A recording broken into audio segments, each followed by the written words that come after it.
Dictation start. महोदय, बेशक हरित क्रांति ने खाद्य उत्पादक में आत्मनिर्भरता पैदा की और देश को खाद्य निर्यातक राष्ट्र की श्रेणी में ला खड़ा किया, लेकिन इस प्रणाली से जुड़े पर्यावरणीय, पारिस्थितिक, सामाजिक, सांस्कृतिक और नैतिक प्रदूषण की अनदेखी नहीं की जा सकती। भूजल की अत्यधिक कमी, मिट्टी और रेगिस्तानीकरण का साया, जैव विविधता का अकूत ह्रास और सामुदायिक स्वास्थ्य पर प्रतिकूल प्रभाव हरित क्रांति के ऐसे दुष्परिणाम हैं जिनकी काली छाया भविष्य पर मंडराती रहेगी। वायुमंडल में कुल उत्सर्जित ग्रीन हाउस गैसों का लगभग 1/3 हिस्सा केवल कृषि क्षेत्र की देन है, और वह भी हरित क्रांति वाली कृषि की। इस तरह कृषि ग्लोबल वार्मिंग और जलवायु परिवर्तन को बढ़ाने वाला मानवीय कार्यकलाप है।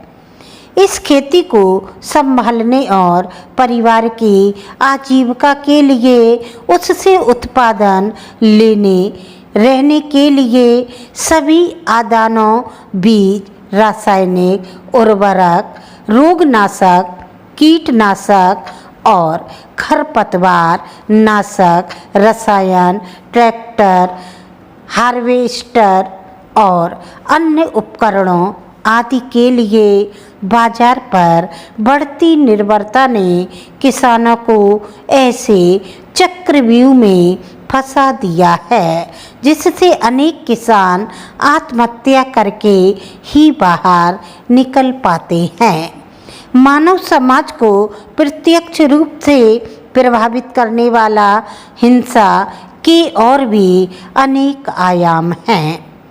पारिस्थितिक प्रक्रियाओं का टूटना, पर्यावरण प्रदूषण, जलवायु परिवर्तन और अनगिनत जीवों पर संकट भी हिंसा के घोतक हैं, जो सामाजिक हिंसा से जुड़ जाते हैं, और ये सब हरित क्रांति की कोख से जन्मे हैं।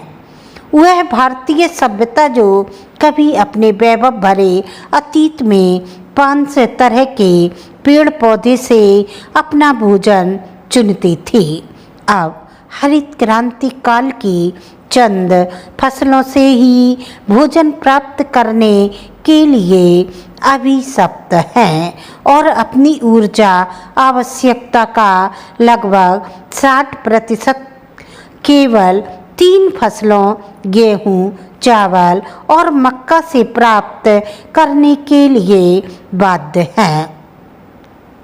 वर्तमान में जारी किसान प्रदर्शन से एक झकझोर देने वाला पहलू यह भी निकल कर आता है कि कृषि विविधता के अनन्य देश के किसानों की सांसें 2 दर्जन से भी कम फसलों पर अटकी हैं, जिनके लिए वे न्यूनतम समर्थन मूल्य मांग कर अपनी आजीविका बचाने का जतन कर रहे हैं।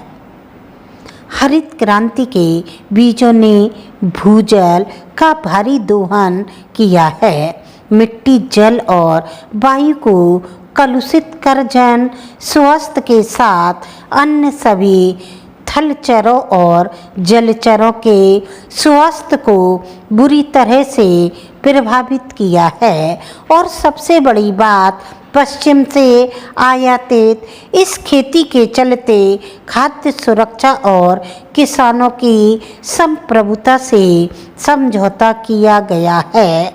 हरित क्रांति ने किसानों को कर्ज की गुलामी और निराशा की विषैली धुंध में धकेल दिया है। खाद्य सुरक्षा और खाद्य प्रभुसत्ता क्षणिक चिंता का नहीं बल्कि स्थायी चिंतन के विषय हैं। खाद्य सुरक्षा और संप्रभुता का मूल पृथ्वी की अनूठी विशेषता और पारंपरिक पारिस्थितिक कृषि पद्धतियों में निहित है। उत्पादकता केवल उन्नत बीजों पर निर्भर नहीं हो सकती, बल्कि यह पारिस्थितिक तंत्र के स्वास्थ्य पर निर्भर करती है, जो मिट्टी की गुणवत्ता, जैव विविधता और कृषि और पारिस्थितिक अखंडता पर निर्भर करता है। आपको डिक्टेशन अच्छी लगी तो आप लाइक करें, सब्सक्राइब करें।